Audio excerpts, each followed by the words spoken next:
O primeiro lugar onde chegou a família de Lehi foi chamado por eles de a Terra de Primeira Herança. Não há menção de frio, gelo ou neve, e o clima parece ser tropical ou semitropical. Muitos acreditam que não havia outras pessoas aqui a não ser Lehi e sua família. Porém, isso não é verdade. Já havia culturas aqui na Mesoamérica. Temos a tendência de pensar que quando Lehi e sua família aqui chegaram, essa terra estava vazia e desabitada. Mas ao lermos o texto no livro de Mórmon, aparentemente fica claro que haviam outras pessoas aqui. E Lehi e seu grupo descobriram esse fato rapidamente. Jornada de Fé. O Novo Mundo.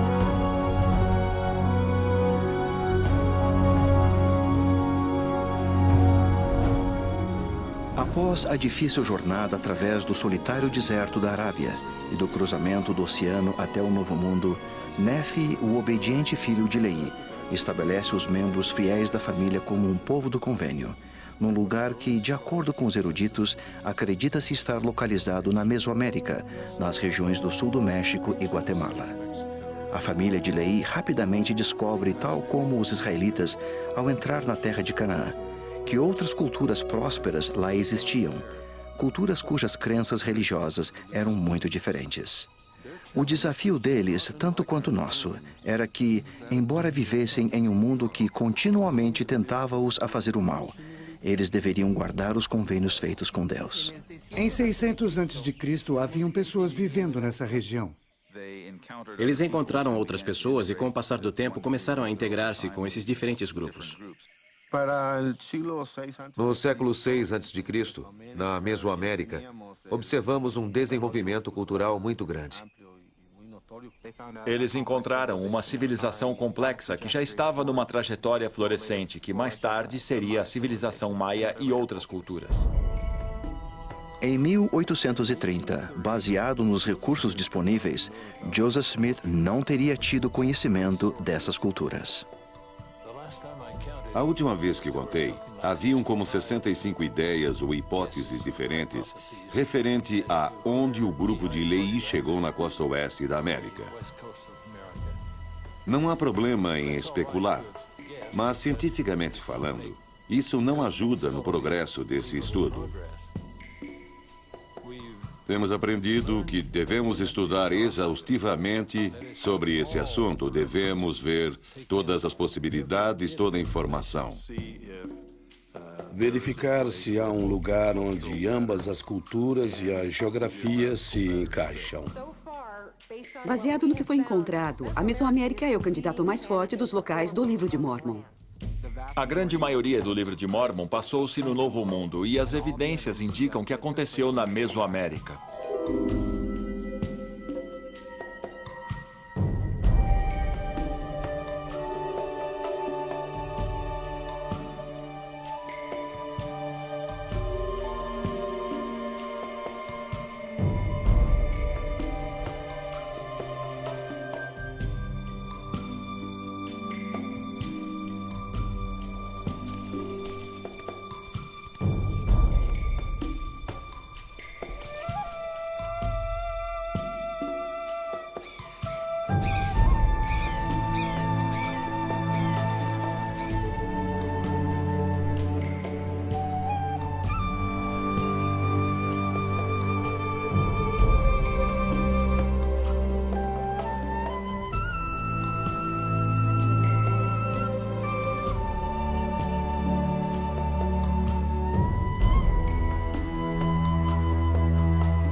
O primeiro passo ao observar a geografia do livro de Mórmon é começar com o texto, obviamente, pois o livro de Mórmon é a autoridade no que diz o livro de Mórmon.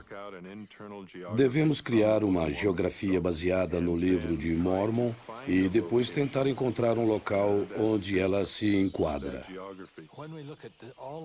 Ao observarmos tudo geograficamente disponível, e compararmos de maneira sistematizada esse conhecimento, uma coisa em comum se apresenta. A Terra Prometida tinha o formato de uma ampulheta. Sabemos que existe uma terra ao norte e ao sul, e entre os dois tem uma área relativamente estreita de terra.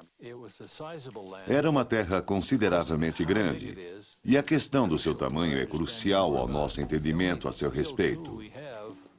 A única ferramenta que temos para medir área ou dimensões é o tempo de viagem de suas jornadas. Em média, a maioria dos grupos em qualquer parte da Terra viaja aproximadamente a distância de 24 quilômetros por dia.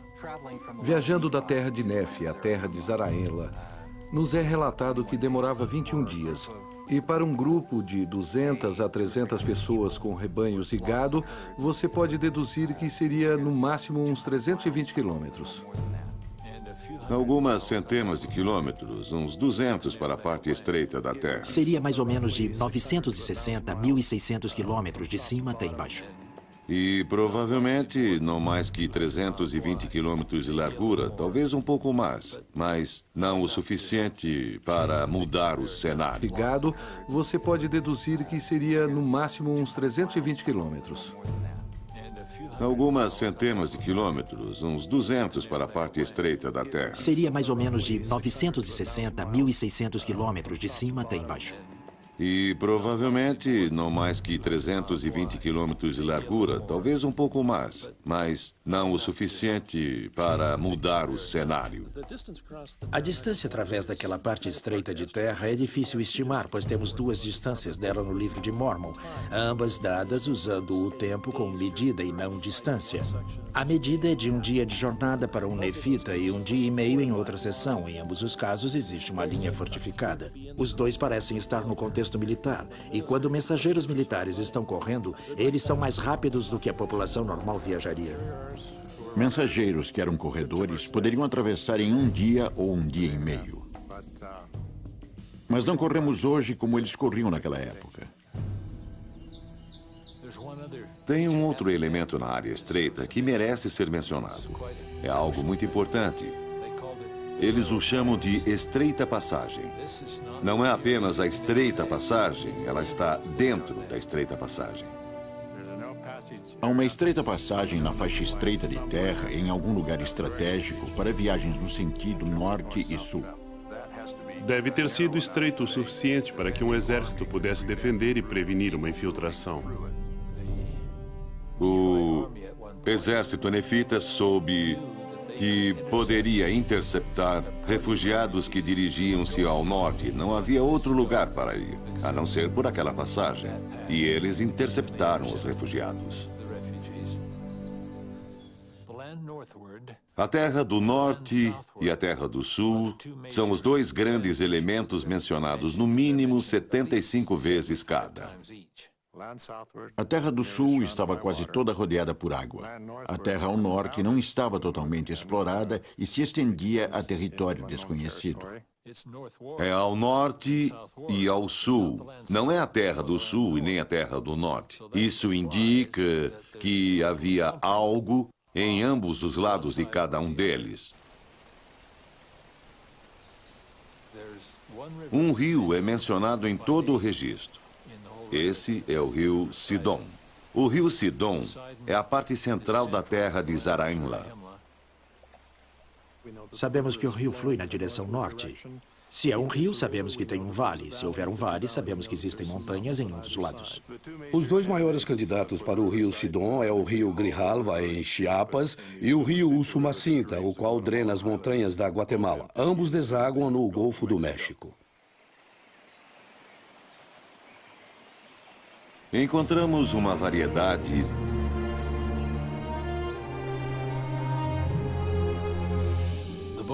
O livro de Mormon tem muitas das mesmas características culturais, todas as mesmas características da civilização da Mesoamérica. Mesmo que seja interessante falar da geografia e da arquitetura da Mesoamérica em comparação com o Livro de Mórmon, existe um contexto mais rico e profundo que podemos observar sobre as crenças da Mesoamérica, da religião mesoamericana, quando comparados com o Livro de Mórmon. Tem muitas atribuições culturais do Livro de Mórmon que se enquadram no contexto mesoamericano. Uma das coisas muito importantes do Livro de Mórmon é quão bem o Livro de Mórmon se paralela ao que conhecemos da pressão sociocultural que está acontecendo na Mesoamérica. Se você acrescenta aquelas atribuições culturais às atribuições geográficas, faz dele o candidato mais provável. O desenvolvimento da cultura mesoamericana coincide cronologicamente com as datas e eventos descritos no Livro de Mórmon.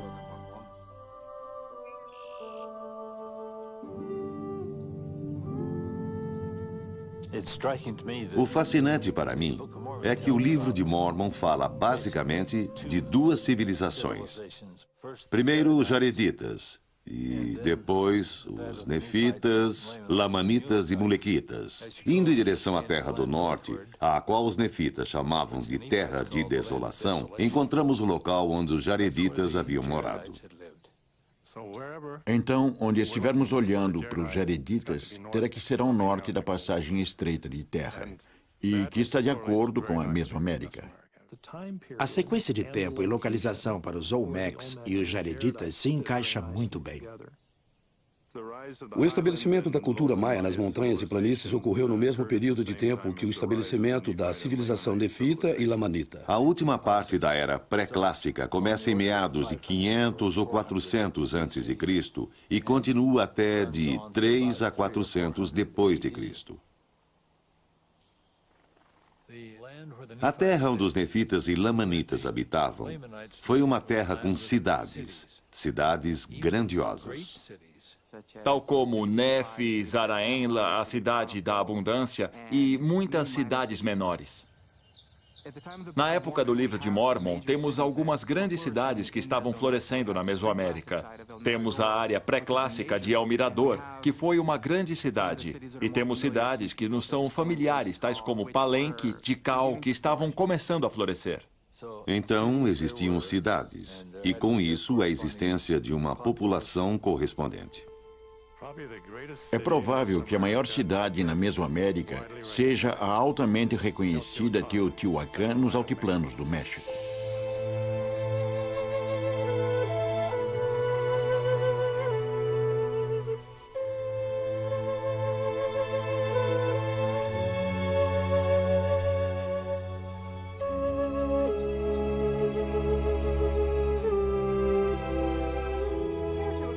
Teotihuacan é uma cidade que surge mais ou menos 150 anos antes de Cristo e aumenta sua população até cerca de 650 depois de Cristo, sendo na época a sexta maior cidade do mundo. Investigações arqueológicas ali têm interessantemente atribuído o crescimento da cidade na época em que a migração nefita vinha da Terra do Sul no meio dos primeiros 100 anos antes de Cristo. Os nefitas, se fossem contemporâneos aos teotihuacanos, teriam com certeza se conhecido. E os nefitas deveriam ter sabido dos teotihuacanos, pois estavam mais ou menos no meio entre Teotihuacan e a vasta área maia nas terras mais baixas.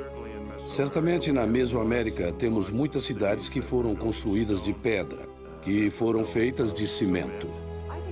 Acho que uma das coisas mais fascinantes de Teotihuacan é que eles eram muito familiarizados com a mistura de concreto com o cimento.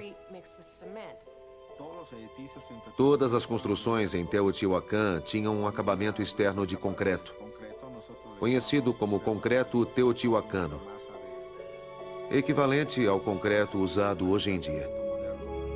É uma cidade de cimento.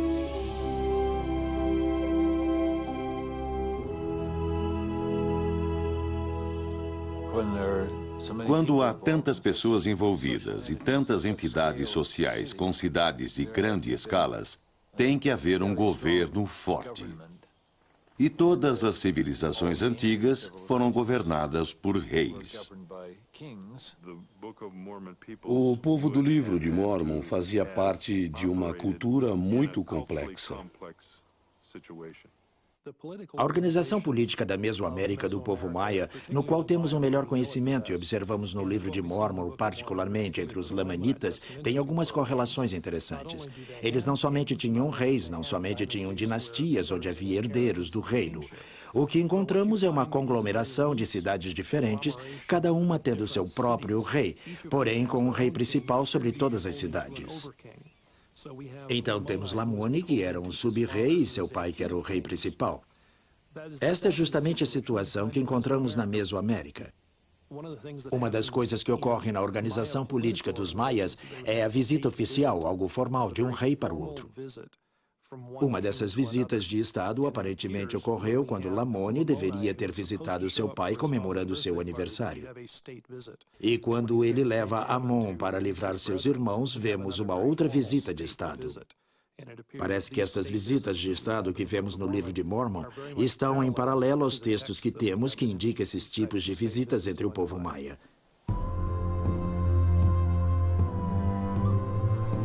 Quando Nefi e sua família se separam dos seus irmãos, eles vão além das montanhas e chegam às montanhas da Guatemala, onde eles fundaram a cidade de Nefi.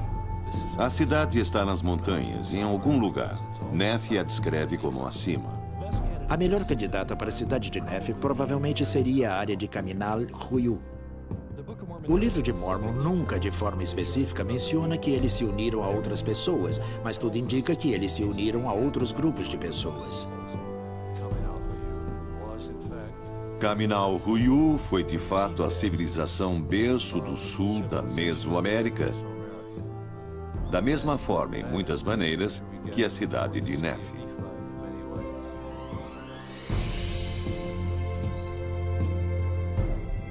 Dentro de um tempo relativamente curto, a descrição que recebemos da cidade de Nefi indica que havia um grande número de pessoas lá. Isso é um fato incrível num período de tempo muito curto para alguém que não somente uniu um número grande de pessoas, mas também os coordenou, os manteve vivendo na mesma área, os manteve com as mesmas crenças, os manteve com o mesmo sistema econômico, os manteve trabalhando juntos ao invés de separados. Nefi foi capaz de fazer isso, de juntá-los. Deveria ter alguém por trás disso. Nefi era um grande líder. Durante o governo de Nefi, o local de Caminal Ruiu é governado por um sistema inovador de liderança com a construção de canais, projetos para purificação de água e construção massiva de edificações. Sabemos que essas pessoas estão produzindo peças de cerâmica, construções de alvenaria e basicamente populando todo lugar com uma nova cultura. O desenvolvimento repentino é justamente o que eu esperaria de um grupo de imigrantes com um nível alto de tecnologia intelectual e cultural, sendo posto num lugar e construindo num ambiente novo uma nova manifestação de civilização.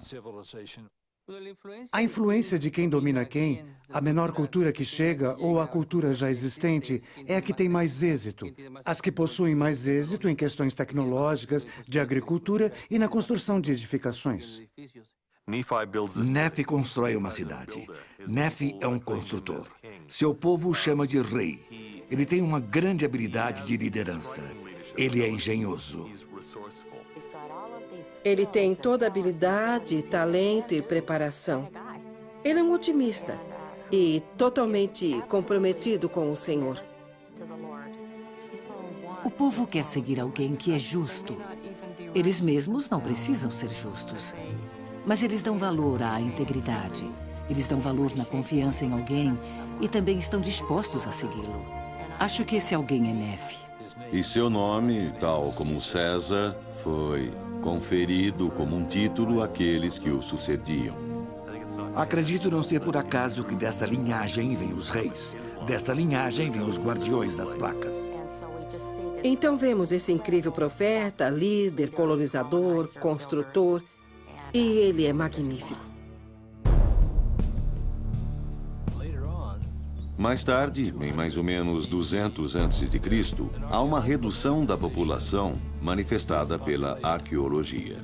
Para mim, isso é um sinal de quando Mosias tomou aqueles que seguiam e acreditavam nele e foram para Zaraenla, onde descobriram o povo de Zaraenla ou os Molequitas. Quando Mosias parte, a cidade de Nefe torna-se território lamanita.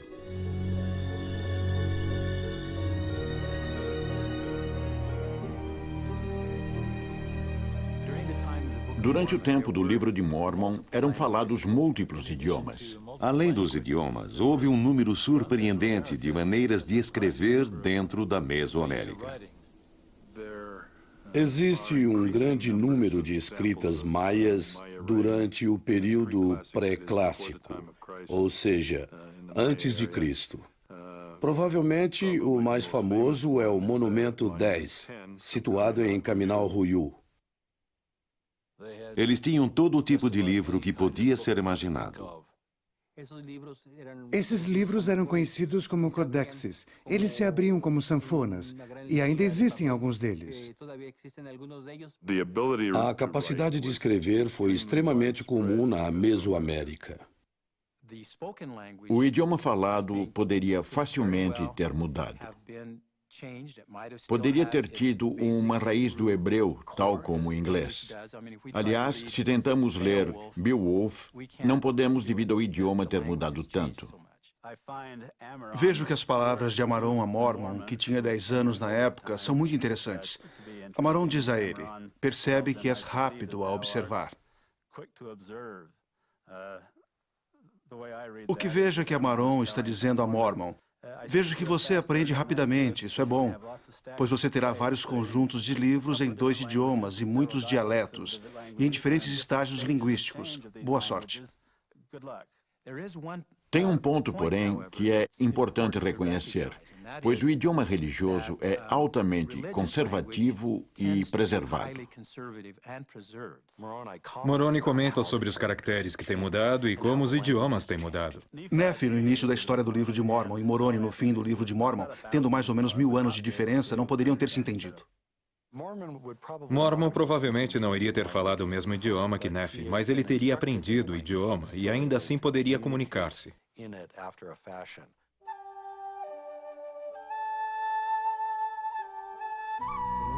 Uma das questões mais fascinantes sobre Lehi e sua família, ao chegar no Novo Mundo, é como a transferência de cultura vai acontecer. Qual é a direção? Para coisas do dia a dia, a direção tem que ser da Mesoamérica para suas vidas. Eles chegam nesse novo lugar onde estão rodeados de um povo que não tem nada a ver com eles, linguística, religiosa e culturalmente, com o desafio, a dificuldade de integrar-se ao novo ambiente, preservando o que é importante, aquilo que define você como povo. Para conservar seus princípios, normas e leis. Porque todo o desenvolvimento cultural é, com certeza, o reverso ou pelo menos diferente daquele existente.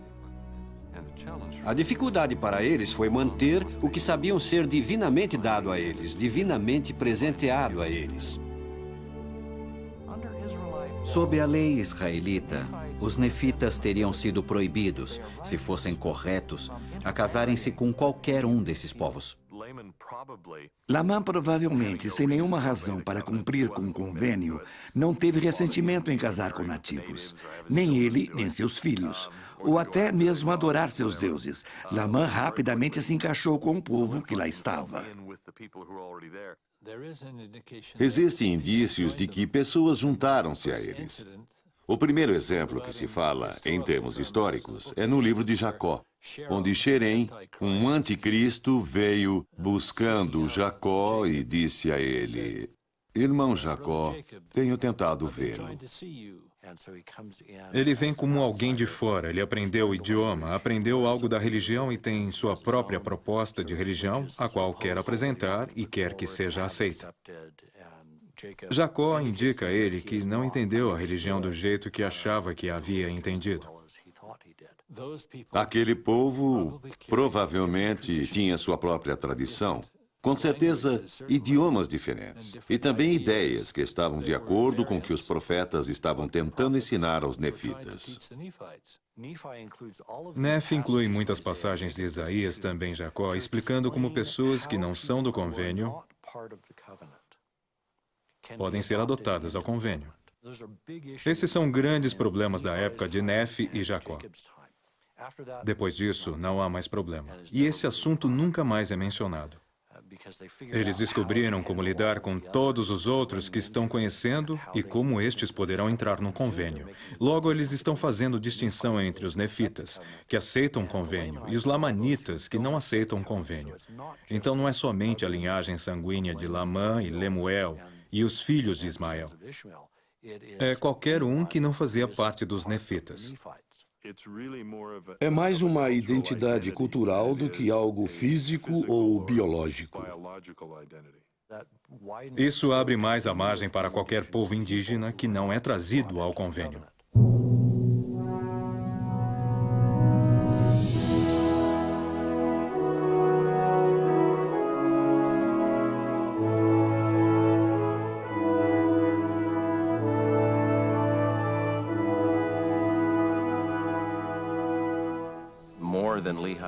As escrituras nas placas de latão preservaram seu povo mais do que a família de Leí.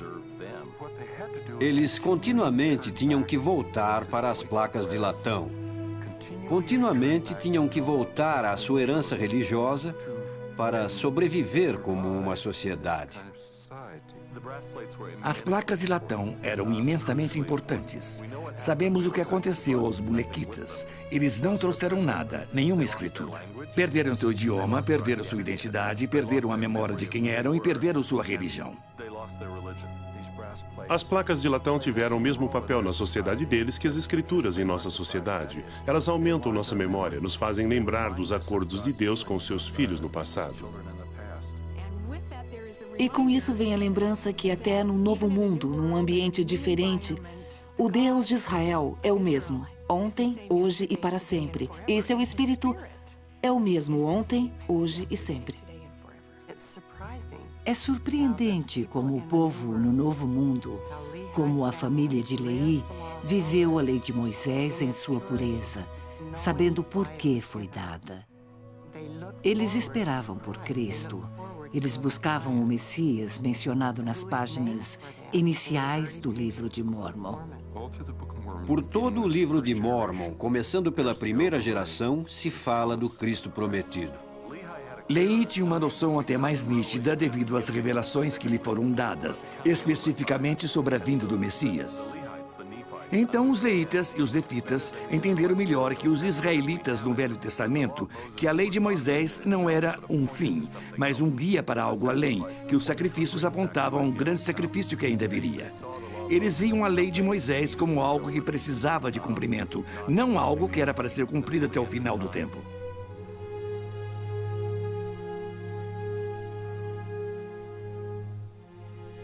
Quando Nefe chega ao Novo Mundo, uma das coisas que ele faz é construir um templo. Isso também é um símbolo tangível da presença de Deus na comunidade.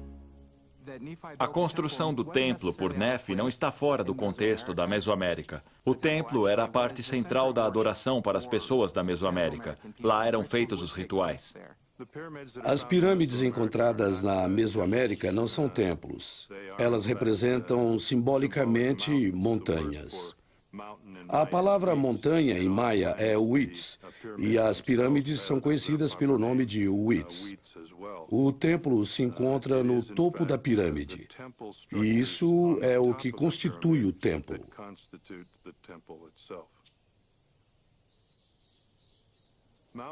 Montanhas eram consideradas sagradas. Por exemplo, na área ao redor do lago Atitlã, existem 3 vulcões, todos considerados sagrados. Na antiguidade, eles estavam conectados à criação da Terra, pois eles surgiram do primeiro oceano.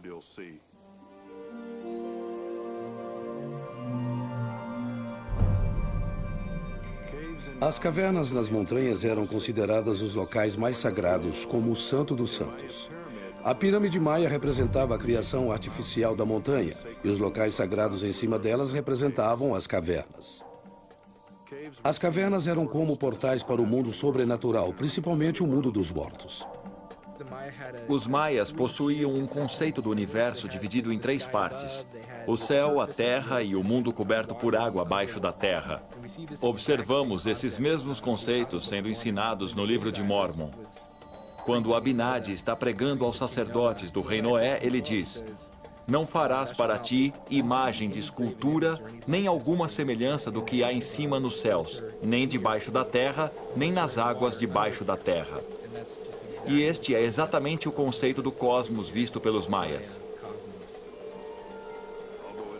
Embora não seja exatamente claro o que acontece em cada um desses níveis, ou como era obtido, a meta final dos maias, principalmente dos reis, era atingir o mais alto nível do cosmos e chegar até o céu.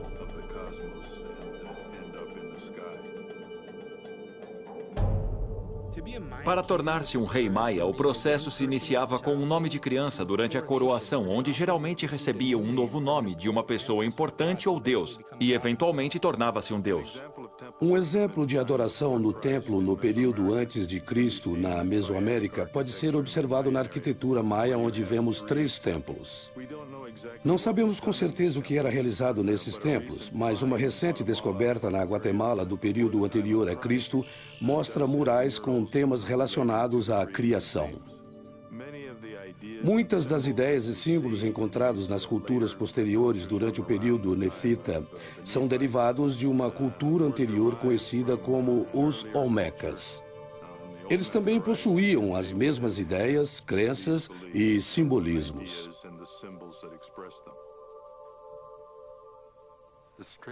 A linha mais reta para alguém seguir na antiguidade, de conversão, de cumpridores de convênio, é através do templo. Os templos são tão importantes para eles quanto o templo foi importante ao rei Salomão. E o templo deles, seu primeiro templo, foi feito de acordo com o modelo do templo de Salomão. Se você está trazendo um povo para o convênio, o que deve ser feito é construir um templo. E então você os leva ao templo. Isso é o que os adere aos novos princípios, ensinamentos e convênios que tinham recebido. Apesar do templo ser o centro para ambos, o povo da Mesoamérica e o povo nefita eram os convênios feitos pelos nefitas no templo que realmente os separavam dos lamanitas e das outras culturas da Mesoamérica.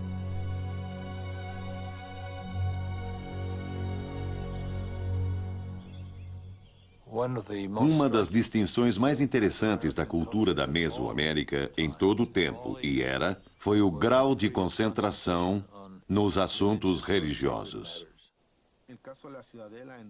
No caso dessa cidade, que está rodeada por muralhas e possui exatamente 12 plataformas piramidais na praça e 3 pirâmides principais ao leste, com certeza possui um simbolismo muito claro para os membros da igreja. O simbolismo mais forte da Mesoamérica está centralizado na ressurreição. O principal dos deuses maias era um deus que morria e ressuscitava. Muitas vezes o vemos saindo da terra. A terra é representada pelos maias como uma tartaruga, ou seja, ao ser ressuscitado, ele emerge do meio do casco quebrado da tartaruga. Mesmo que a história da ressurreição maia seja diferente da crença mórmon, a ideia é que um Deus deveria morrer, ser santificado e ressuscitado para salvar ou criar o mundo, com certeza mostra muitas crenças semelhantes e paralelas. Observamos em ambas as antigas civilizações maias e no livro de Mórmon que a morte e a ressurreição de um deus faz parte do tema central religioso. No livro de Mórmon, temos várias referências em que o povo se torna idólatra. Em muitas partes no livro de Mórmon, eles são advertidos contra a adoração de imagens. Encontramos isso em Mosias 12 e 13, e também em Alma. Quando observamos isso pela ótica das religiões mesoamericanas, parece fazer muito mais sentido. No livro de Alma, capítulo 5, tem um discurso magnífico que fala sobre o renascimento espiritual. Haveis recebido a imagem de Jesus Cristo em vosso semblante? Encontramos na Mesoamérica uma frase na pedra que basicamente fala sobre receber a imagem de algum deus em seu semblante. Isso corresponde a um ritual de imitação de Deus que era típico entre os reis e outras elites, onde usariam uma máscara e literalmente se transformavam em algum deus. Eu acho que Alma estava falando contra isso quando ele perguntou: tendes recebido sua imagem em seu semblante, falando de Cristo? Ao invés de falar a seu povo a imitar algum outro deus, foi dito que deveriam ser como Cristo.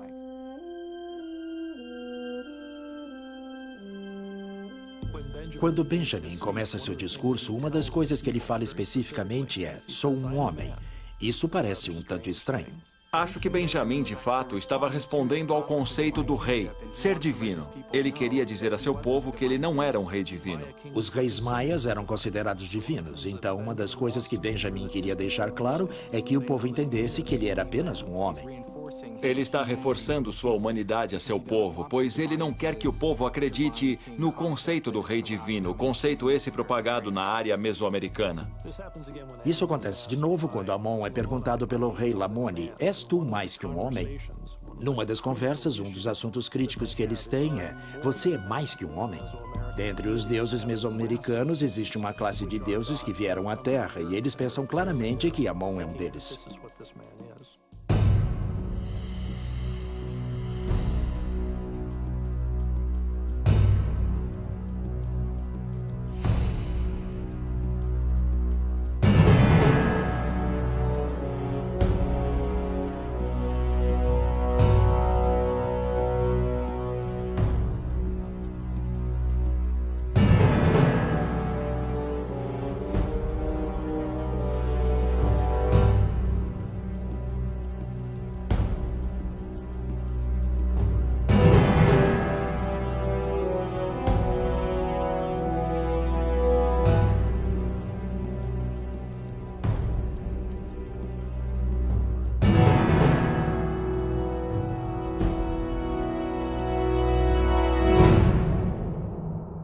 Os reis maias tinham uma prática de sangramento, ou seja, dando seu próprio sangue para rituais de sacrifícios em nome de seu povo.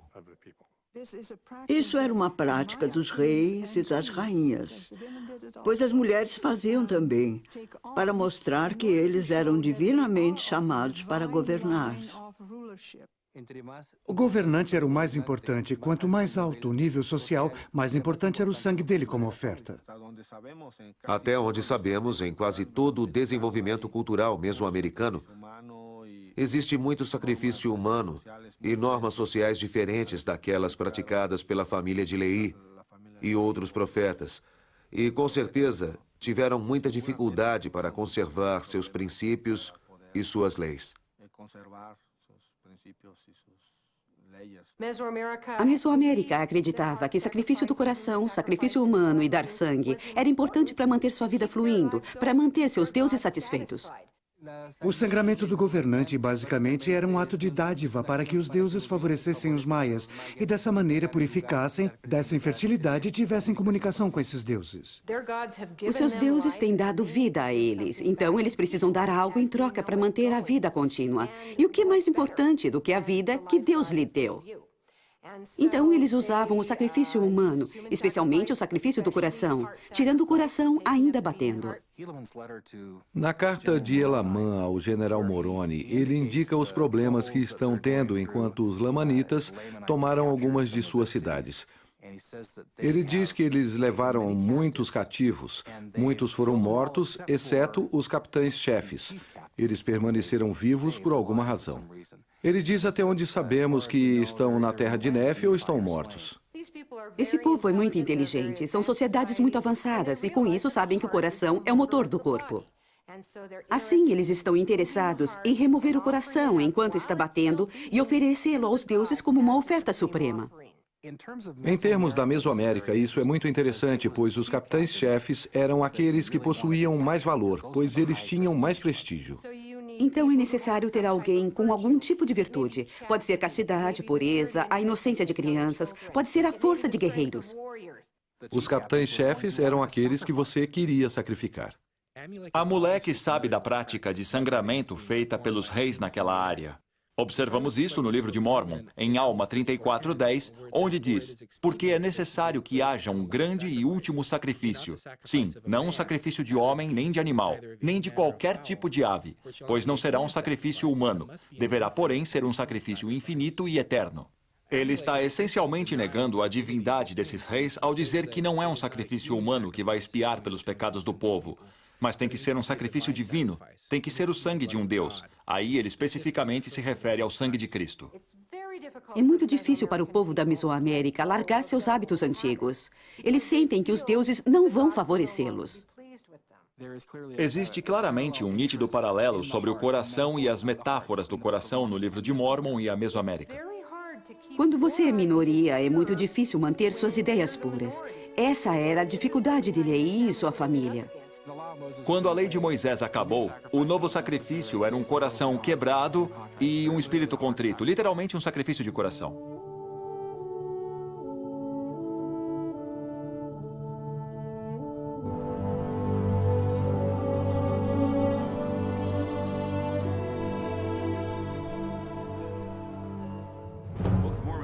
O livro de Mórmon começa com um cenário de guerra e termina com um cenário de guerra. O primeiro é a destruição da cidade de Jerusalém pelos babilônios e, no final, a destruição dos nefitas pelos lamanitas. Então toda a narração é enquadrada por guerras. No campo da arqueologia, todos estavam seguros que não houvera guerra na Mesoamérica. Houve guerra. Quando recebemos melhores documentações no período clássico dos maias, vemos que a sociedade inteira foi estruturada em atividades militares. Parece que era uma sociedade altamente militarizada. Foi uma parte íntegra à sua religião, de sua estrutura política e de suas economias. Roubar através da guerra fazia grande parte de sua sociedade. Todos os anos recebemos mais e mais informação sobre a importância das guerras, como eram. Isso é exatamente o que diz o livro de Mórmon.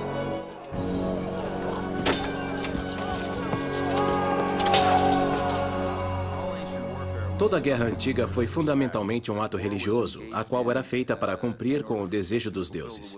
Isso certamente é refletido na Mesoamérica e no livro de Mórmon. Não conheço nenhum general antigo que não iria consultar seu Deus de um jeito ou de outro antes de entrar em guerra.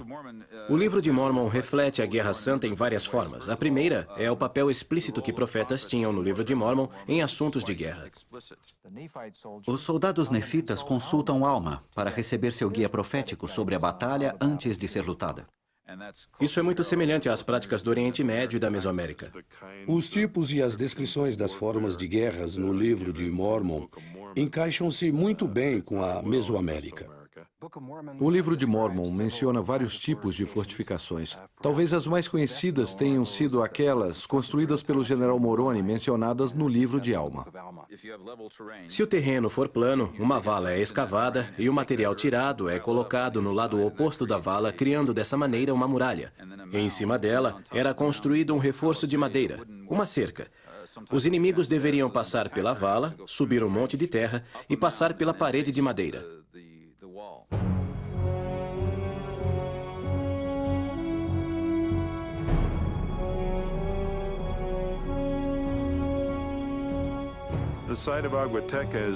O local conhecido como Aguateca possui uma escarpa ao leste e um abismo natural ao oeste, formando naturalmente uma barreira de defesa onde pedras, flechas e outras armas de guerra poderiam ser usadas caso houvesse um ataque.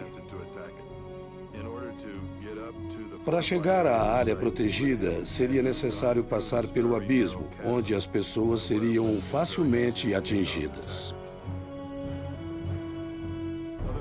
Outras cidades maias, como El Mirador, Tikal, Tintal e Becã, todas possuem fortificações em formas de trincheiras, montes e paliçadas. Portanto, sabemos que cidades fortificadas são comuns na Mesoamérica, tal como descrito no livro de Mórmon. Nas sociedades agrícolas, em certas épocas do ano, é necessário plantar e colher a plantação. Isso é muito importante, pois se você não tirar vantagem dessa época do ano, certamente vai ter problema. As guerras no livro de Mórmon, por exemplo, foram sempre conduzidas no segundo ou no 11º mês do ano. Se sua população estava constantemente de armas em punho, significa que suas colheitas não seriam boas, trazendo fome para a população inteira. Então, com a guerra, também vinha a fome.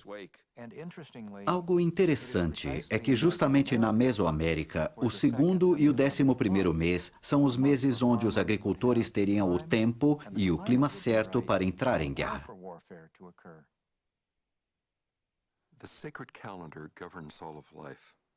O calendário sagrado governa toda a vida, incluindo os reis e plebeus. As sociedades antigas estavam em sincronia com seus calendários, no sentido de estabelecer seus dias sagrados.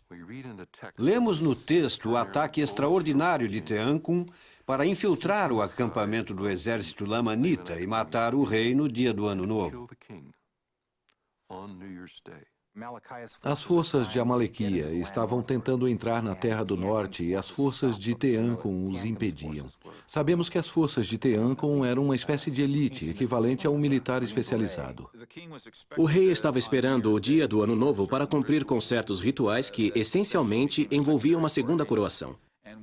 Quando o rei morre no dia antes da segunda coroação, a estrutura inteira, religiosa e política, entra em caos e confusão, possibilitando assim um contra-ataque, naquele momento, mais efetivo.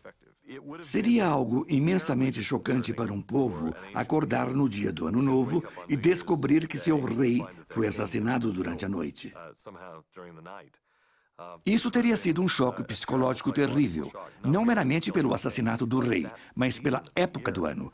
Isso significa que alguma coisa está terrivelmente errada. Os astros estão fora de sincronia. Para o rei morrer, no dia que era para ser celebrado, não somente teria deixado os soldados lamanitas sem líder num sentido militar, mas também certamente no sentido que os sinais dos céus estavam contra eles. O povo no acampamento do rei fica frustrado pelo calor, trabalho e cansaço do dia. E ainda assim é o Ano Novo. Isso indica alguma coisa. Se o calor do dia os afetou durante o Ano Novo, então não estamos falando de Nova York e não estamos nos referindo ao nosso calendário normal. Provavelmente os dois.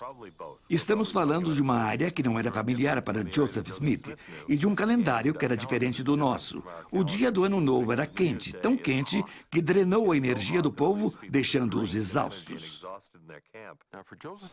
É algo extraordinário ver que Joseph Smith conta a história de Teancum, que está de acordo com o que sabemos das antigas sociedades na América. Quero dizer, que pessoa morando no interior de Nova York poderia pensar numa história assim? Ninguém. Ninguém tem uma história assim. Os mesoamericanos eram muito criativos no desenvolvimento de uma variedade de armas. Obsidiana é um vidro vulcânico com bordas extremamente afiadas. Às vezes tão afiadas como uma lâmina. Podemos dizer, baseado nas evidências arqueológicas e na arte do Novo Mundo, que as espadas foram o que agora é conhecido entre os astecas de Machuiltl. Isto é uma lâmina de madeira. Dentro dela, existem pedaços de obsidiana, formando uma quina verdadeiramente mortal. Elas eram tão afiadas que existem relatos que dizem que a cabeça de um cavalo foi cortada num único golpe. Estas armas eram muito eficientes e mortais, e foram usadas devido aos nefitas terem perdido o acesso a certas fontes de metal, e por isso, não puderam transmitir e replicar sua tecnologia em metais. Não sabemos exatamente que tipos de espadas Amon possuía, porém as espadas que os mesoamericanos possuíam eram suficientemente afiadas para cortar os braços de seus inimigos, que eram levados e apresentados ao rei Lamone. Durante as guerras, a madeira poderia ter sido manchada de sangue. O sangue era uma substância sagrada e reverenciada pelas pessoas da Mesoamérica. E dessa maneira, os guerreiros provavelmente tinham muito orgulho de suas espadas manchadas de sangue. No livro de Mórmon, os anti-nefleitas tiveram suas espadas manchadas de sangue. Como sinal de sua conversão, eles enterraram nas profundezas da terra aquelas espadas. Eles levaram tão a sério seu arrependimento que verdadeiramente enterraram suas armas de guerra e fizeram um convênio de que jamais as tomariam outra vez. Era uma tradição na Mesoamérica enterrar as ofertas em buracos profundos na terra. Isso servia de testemunho diante de Deus que não iriam manchar de sangue suas espadas e retornar aos seus pecados.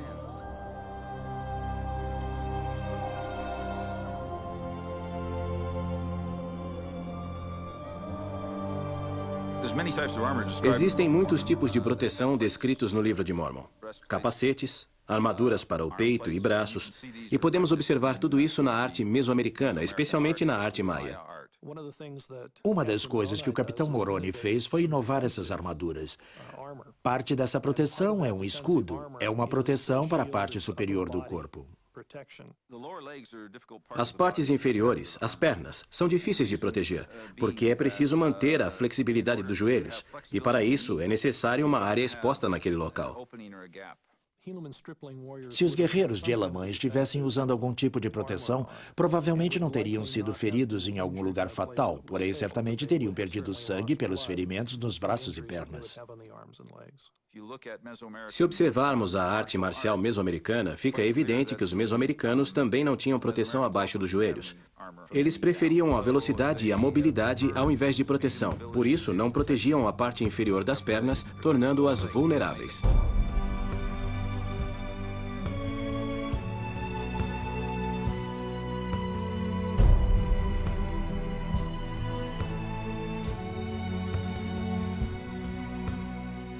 O Capitão Moroni é um dos grandes heróis do livro de Mórmon. Mormon claramente pensava da mesma maneira. Ele disse, se todos os homens fossem como Moroni, os poderes do inferno estremeceriam. O Capitão Moroni deveria ser como um daqueles líderes que aparece de vez em quando. Simplesmente cheio de carisma. Quantas jovens moças neste mundo estão esperando por um Capitão Moroni? Se todos os homens fossem como o Capitão Moroni... Homens como ele são raros, existem alguns imitadores, mas o Capitão Moroni, no livro de Mórmon, é um líder genuíno com paixão e força para fazer o bem. O Capitão Moroni é o comandante mais famoso do livro de Mórmon. É conhecido por sua coragem, talento militar e também por sua espiritualidade. Ele tem um sexto sentido, é justo, está disposto a confiar nos profetas, ele escuta a voz do Espírito. Ele é o padrão de um general justo, um comandante reto. Ele é o tipo de pessoa que você e o povo seguiria não importando o quê. Ele é muito inteligente, um general brilhante. Ele é um inovador. Ele tentava táticas novas e sempre era bom no que fazia, mas ainda assim é dito que ele não se deleitava no derramamento de sangue. Aprendemos uma boa lição de Moroni, ou seja, ser justo é maravilhoso. Você pode contribuir muito para a sociedade e para o reino quando é justo e habilidoso. É interessante que o estandarte da liberdade, possuído pelo Capitão Moroni, embora fosse tão simples e direto, fosse tão poderoso.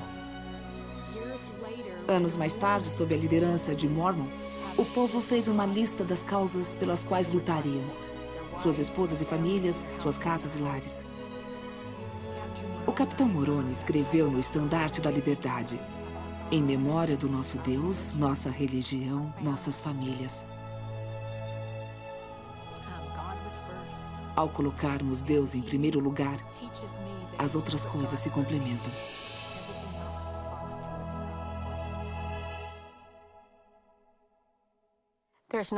Não existe nada que toca mais a mãe do que a história dos 2.000 guerreiros.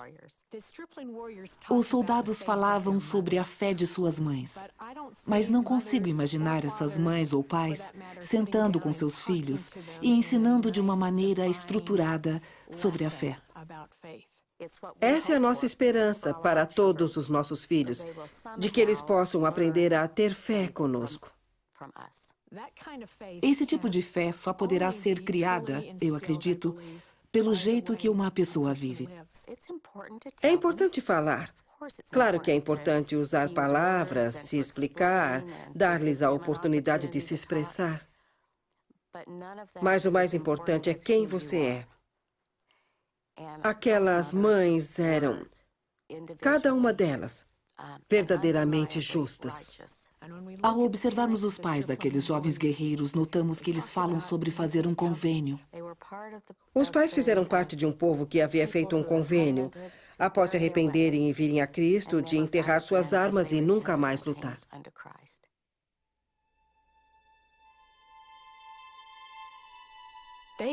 Esses jovens tinham uma fé incrível, tanto que Elamã sente-se fortalecido por causa deles.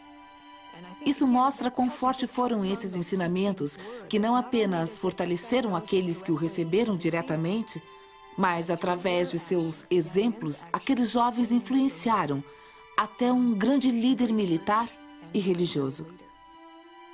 A diferença foi que eles não apenas falaram sobre fé, mas viveram-na. Eles eram cheios do testemunho, cheios de lealdade ao Senhor. Vemos isso de tempos em tempos, mas nesse caso, havia 2.000 deles. Elamã os chamou de filhos. Estas palavras nos ajudam a ver o relacionamento que havia entre eles. Ele não os considerava como seus guerreiros, mas como seus filhos. Nada pode substituir uma mãe justa, e sua influência não tem fim. Mães justas influenciarão não apenas sua posteridade imediata, mas também as futuras gerações. Eles lutaram contra o maior exército dos lamanitas e os atemorizaram ao ponto de desistência. A primeira coisa que Elamã faz é contar os mortos em seu exército. Mas ninguém havia morrido e os jovens explicaram a Elamã. Nossas mães nos prometeram que se fôssemos fiéis, seríamos salvos. Um dos princípios que os 2.000 guerreiros aprenderam de suas mães era que eles não deveriam focar suas vidas no temor. Na segunda batalha, a mesma coisa acontece. Elamã corre para contar os mortos, e deveria haver um bom número deles, mas devido às suas mães, nenhum morreu.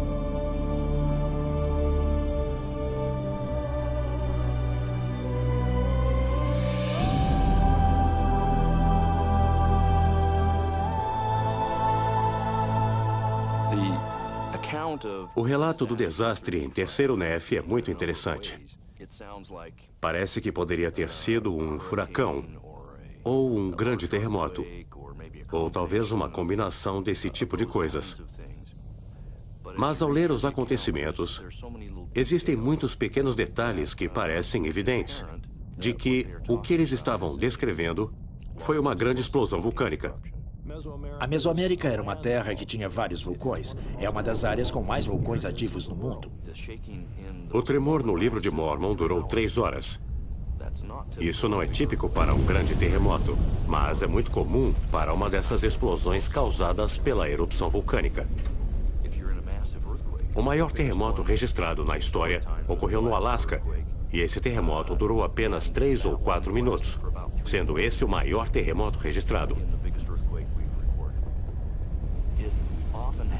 O vulcão normalmente tem magma e pedra tapando sua chaminé, e demora um bom tempo para que esse material possa ser retirado.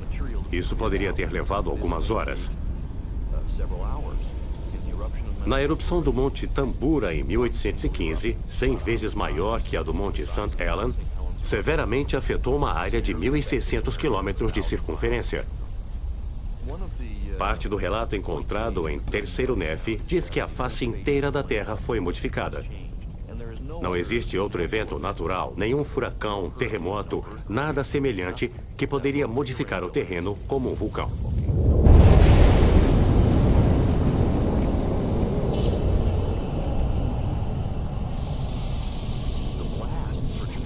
A explosão inicial produz ventos de cerca de 480 km por hora. Esses ventos podem causar muita calamidade e destruição.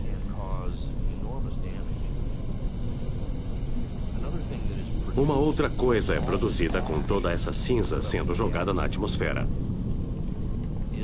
O atrito entre as cinzas e as moléculas de ar produzem muita eletricidade estática.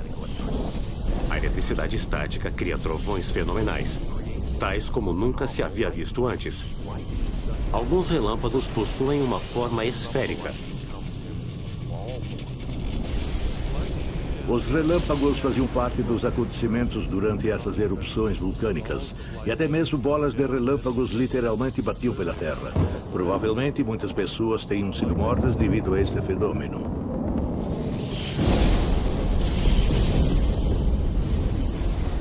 Você pode imaginar o estado de alguém que se encontra em uma dessas situações. As cinzas são tão grossas no ar que simplesmente bloqueiam o sol. Aí temos essa escuridão, que dura 3 dias. Muita gente descreve a escuridão produzida pelas cinzas como algo tão escuro e impenetrável que nem se pode ver sua própria mão colocada na sua frente.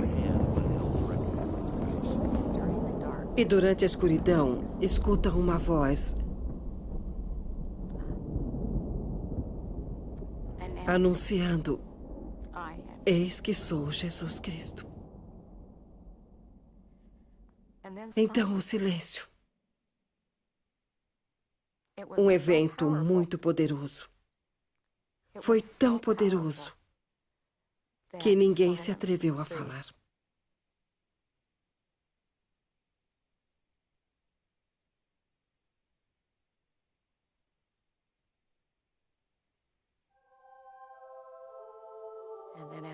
Depois de algum tempo, ele aparece.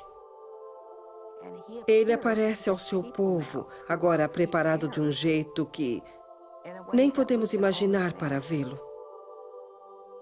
Eles são aqueles que escolheram a Cristo. Aqueles que sobreviveram às catástrofes devido à sua fé e retidão. Desde o tempo que Leí e sua família deixaram Jerusalém, a mensagem é que Jesus é o Cristo. Ele é o Salvador do mundo. Para mim, parece que todos os eventos antes de terceiro Nefi nos levam à vinda do Senhor no novo mundo. Essa é a mensagem mais importante do livro de Mórmon. O Salvador cura este povo de 3 maneiras. A primeira é criar uma ponte entre o abismo, crescido por séculos, entre um e outro lado da família, da qual nasceram 2 nações que se mantiveram em conflito durante todo esse tempo. O Salvador fala ao seu povo sobre união, a união que existe entre o Pai, o Filho e o Espírito Santo, sendo esses 3 um só Deus. Ele cura as pessoas do sentimento de estarem no lugar errado. Ele deixa muito claro que ele deu esta terra como sua herança. Eles são um em propósito e mente. Eles se tornam como o Pai e o Filho. Eles se tornam unidos. A terceira cura que ocorre é o perdão dos seus pecados. O Salvador vem para libertá-los de si mesmos. Eles o conhecem, o adoram. Cristo veio até eles. Essa maneira é tão diferente daquela ocorrida em Jerusalém. Parece que você está entre o povo quando Cristo os administra. No início, quando ele aparece, ele convida a todos, um por um, para vir até ele e sentir as marcas das suas mãos e pés. As crianças também são convidadas. Um dos fatores importantes dessa história é a interação entre Jesus e as crianças. Depois ele pediu que as crianças fossem trazidas até ele, uma a uma, e ele as abençoou. Depois elas são rodeadas por anjos. Então ele se vira aos adultos e diz: olhai para vossas criancinhas. Esse evento nos conforta. Sentimos seu amor. Então ele fala sobre a lei de Moisés. Não vim para destruir a lei, nem os profetas que ensinaram a lei. Eu vim para cumpri-la. Ele cumpriu a lei de Moisés. Ele tornou-se aquilo pelo qual nasceu. O Salvador, nosso advogado, nosso Redentor. Acho fascinante que, embora a visita do Senhor tenha sido incrível, eles, no meio a tudo isso, presenciaram também as bênçãos de ter o Espírito com eles. Então o Salvador foi capaz de fazê-los entender que ele não estaria com eles para sempre, porém um Deus ficaria com eles, o Espírito Santo.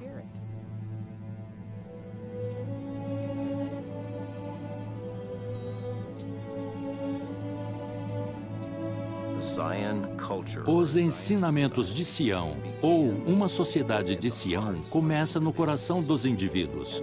Temos que estar dispostos a sacrificar tudo o que for necessário para guardar os mandamentos do Senhor.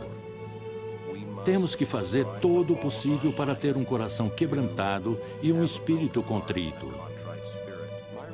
Pelas minhas pesquisas, vejo que o único governo estabelecido pelo Senhor e que continuou foi o do Quórum dos 12. De maneira geral, essa ordem era inferior numa instituição social que quase nem precisava de governo. É impressionante que por muitas gerações tenha sido registrado que eles viveram em paz. Eles compartilharam seus bens e não havia discórdia entre eles. Isso não acontece normalmente. É óbvio que esse evento foi extremamente poderoso, tão forte que até mesmo o seu relato pelos pais teve uma grande força na transformação do comportamento, até mesmo da próxima geração. Se seguirmos os conselhos do Espírito Santo, não precisaremos de muitas regras e regulamentos.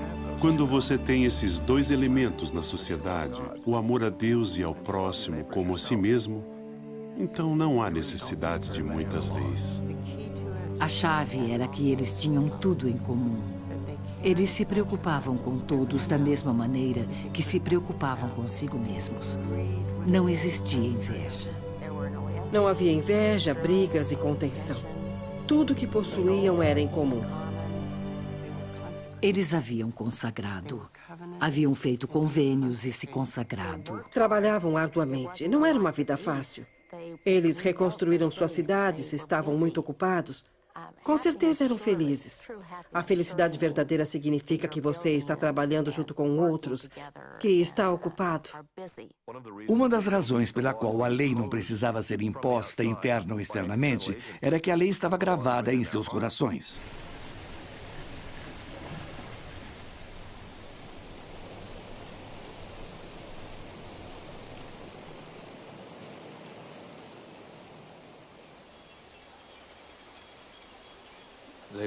Eram de um pensamento diferente, uma ordem de pensamento diferente. Não foi até 200 depois de Cristo, mais ou menos 170 anos após a crucificação, que pessoas ambiciosas começaram novamente a buscar poder. Finalmente, devido à natureza humana, eles acabaram cedendo. O povo começou a competir mais e mais, começaram a ter orgulho através de suas roupas finas, joias e nas suas igrejas, tendo dessa maneira conflitos e a necessidade de mais governo. Quando eles começaram a desejar mais que os outros, quando começaram a sentir inveja, coisas contrárias aos ensinamentos de Cristo, eles se colocaram fora do seu reino. Muitas vezes pensamos que o sucesso é um produto daquilo que é escrito sobre nós, nas colunas dos jornais e livros, ou quão conhecido é o nosso nome, e não pelas coisas que fazemos no dia a dia ou pelos convênios que guardamos, cuja influência é muito maior na sociedade. Daquele momento em diante, as coisas começam a cair. O povo, ao invés de ver a sociedade como um todo, a quem o Salvador havia curado, agora começa a dividir-se em clãs, tribos e famílias. Foi nesse momento que eles se dividiram em classes e começaram a mostrar suas riquezas. Daí em diante, eles não tiveram as características pacíficas. Desta maneira, começaram as guerras. O desejo de eu quero mais. Parece que quando esse período começa, a queda é muito rápida. Eles tomaram a decisão de ir contra os antigos ensinamentos. É justamente isso que faz a situação ainda mais trágica. O que aconteceu em sua sociedade é semelhante ao que acontece em nossas próprias vidas. Uma decisão por vez. O mais importante são os seus egos, e por isso eles retrocedem para onde, social e tipicamente estavam. Contendas, dificuldades, guerras, brutalidade, ciúme, imoralidade e orgulho. Uma coisa que podemos observar na vestimenta dos maias, daqueles que eram nobres, era o grande ego e orgulho que possuem. Eles querem mostrar todas as joias, os deuses, os objetos, imagens, e as construções têm um ar ilusionário para representar seu ego, seu orgulho e toda a riqueza que possuem. Com o orgulho prevalecendo, eles começam a competir uns com os outros, conduzindo-os à guerra, e a guerra os conduz à destruição. Poderíamos pensar que os nefitas e os lamanitas estivessem dispostos a dividir a terra, mas nenhum nem outro estava disposto a ceder. Lembramos que os nefitas, sob o comando de Mormon, pensavam que eram tão grandes, tão poderosos, que numa certa ocasião eles expulsaram os lamanitas até a terra de Nefe. Eles pensavam, podemos conquistar nossas terras novamente. Porém, a próxima onda de lamanitas colocou-os de volta onde estavam. Nenhum deles acreditava que perderia. Mormon era incrível. O encontramos pela primeira vez quando tinha 10 anos, sério e de percepção rápida. Ele nunca viu uma sociedade justa, nunca passou por esse tipo de coisa. Ele viveu bem depois dos nefitas fiéis. A maior parte de sua vida foi em meio à iniquidade. Como muitos profetas, Mormon é chamado pelo Senhor quando ainda jovem, extremamente jovem. Quando tinha aproximadamente 15 anos, ele diz que viu o Senhor. Diz que provou e conheceu a bondade de Jesus. Essa frase é incrível. Foi isso que provavelmente continuou renovando a fé que tinha em seu povo.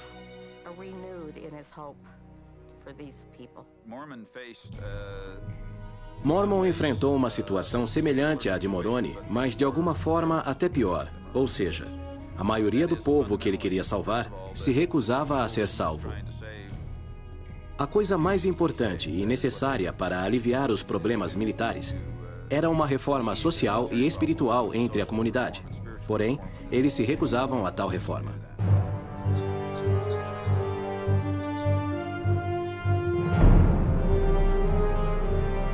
Mormon fala sobre uma grande revolução em toda a Terra.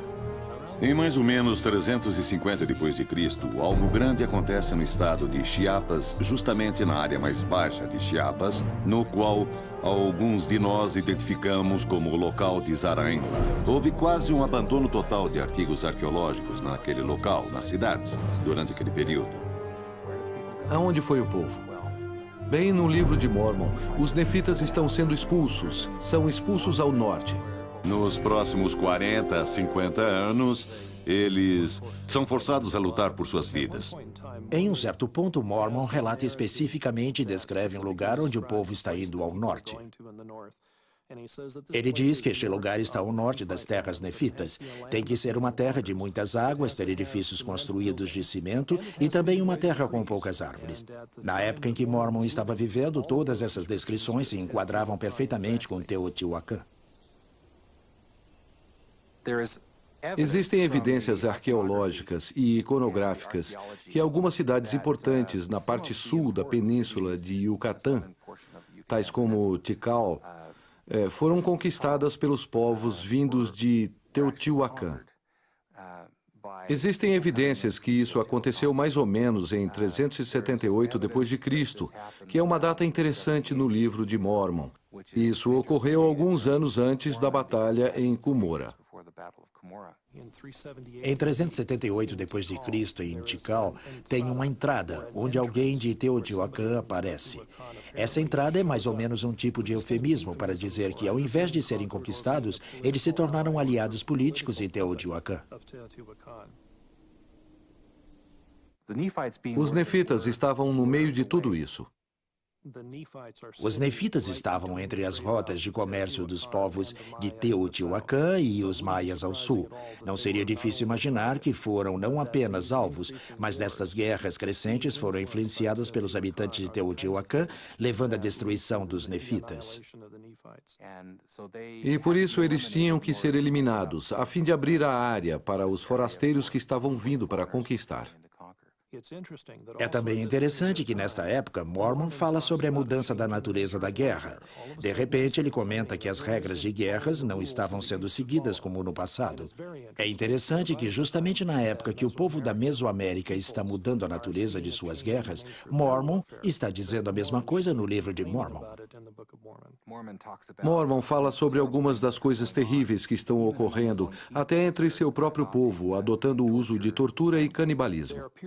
Parece que a destruição maior vem dessas guerras, ao invés daquelas vindas de Teotihuacan. As táticas parecem ter sido mudadas. Perto de Tikal, num lugar chamado de Rio Azul, você vê monumentos que mostram a tortura de cativos.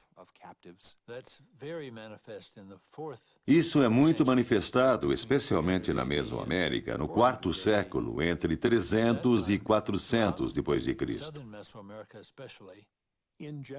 De maneira geral, o que acontece é que a guerra fica cada vez mais sangrenta, muito mais violenta. Os lamanitas claramente estão tentando acabar com a identidade cultural dos nefitas, fazendo-os assimilar à cultura lamanita, ou com a destruição completa dos nefitas. Iniciaram com a competição, rivalidade, conflito e, finalmente, extinção total. O único jeito para resolver isso é livrar-se dos outros. E os lamanitas eram mais numerosos do que os nefitas. Isso foi exatamente o que aconteceu.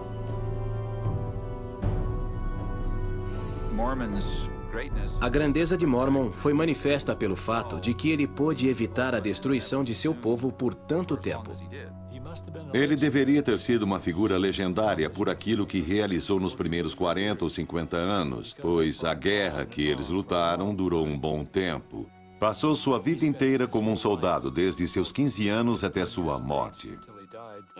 No fim, quando ele finalmente sabe que tudo acabou, ele não fica desesperado, pois ele tem a nós. Acho que Deus nunca causa desespero, pois essa é uma característica de um Deus. Por causa disso, sabemos que ele está cheio desse amor. Mormon foi absolutamente um escritor maravilhoso e um editor incrível. Ele criou a história escriturística mais longa e consistente que temos do mundo antigo. É a obra mais longa de literatura que temos. Ela foi dada a nós por um único homem, olhando a sua religião e nos dizendo que ele pensava ser o mais importante. Ao concluir sua obra, ele volta o seu imenso coração e seu talento para cada um de nós. Ele escreve para nós, pois sabe que iríamos nos beneficiar com seu registro. Ele é tão convincente. Todas as histórias que ele inclui e todas as decisões que ele toma são especificamente para mostrar-nos que Jesus é o Cristo. Mormon é incrível para mim porque ele nos mostra que, embora o mundo ao nosso redor seja iníquo, você ainda pode manter os convênios feitos, você ainda pode se manter acima do normal e ser uma influência para o bem. Quando ele descreve para Moroni que perdeu a esperança, que todos haviam se tornado corruptos, fazendo o mal continuamente e não o bem, ele diz: não posso mais recomendá-los a Deus.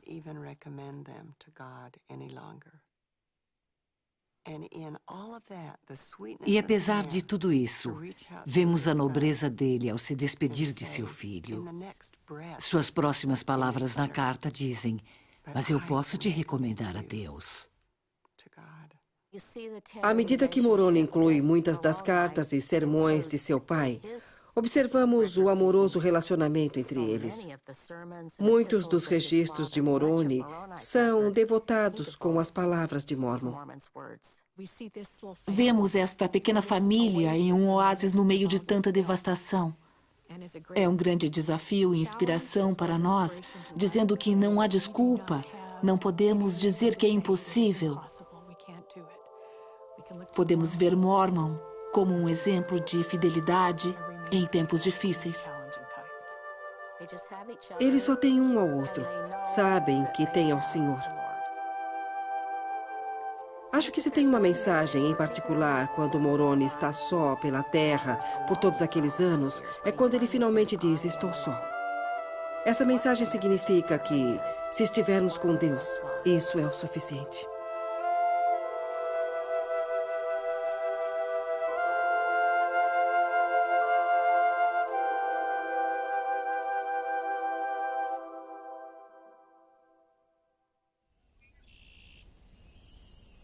Existem muitos sítios que não têm sido explorados. Outros que pensávamos ser muito pequenos. Agora que estão mapeados, eles são muito maiores do que pensávamos. Não são vilarejos. Parece agora que estamos falando de cidades. Tem que haver mais exploração antes de confirmar ou não que a Mesoamérica realmente é o lugar do Livro de Mormon. Mas até agora, baseado nos estudos que tenho visto, as comparações são boas. Dos 200 mil locais que temos na Mesoamérica, a maioria no México, calculo que 300 deles foram investigados. Não busco a arqueologia para provar o Livro de Mormon ou a Bíblia ou qualquer outra escritura. Os entendidos debatem, argumentam, apresentam e desfazem teorias. Então, qualquer pessoa que use o testemunho e evidência científica como prova se encontra constantemente num estado de insegurança. Na verdade, acho que a arqueologia deveria ser usada como apoio para aqueles que já acreditam. Todos temos o direito de acreditar naquilo que queremos, mas não encontramos provas arqueológicas de que as coisas mencionadas no Livro dos Mormons não existiram. Isso não quer dizer que não existe forte evidência para o Livro de Mormon. A evidência mais forte do Livro de Mormon é que sempre ele foi e sempre será reconhecido pela voz do Espírito, que testifica a você que esse livro é verdadeiro, que esses eventos realmente ocorreram e que este livro tem um significado pessoal. Existem muitas coisas especiais no Livro de Mormon e não tem nada a ver com sua geografia. A coisa mais importante no Livro de Mormon é que Cristo vive. Cristo vive. Quando acreditamos nele, nos arrependemos e somos batizados e santificados pelo Espírito Santo, estamos compartilhando da vida eterna.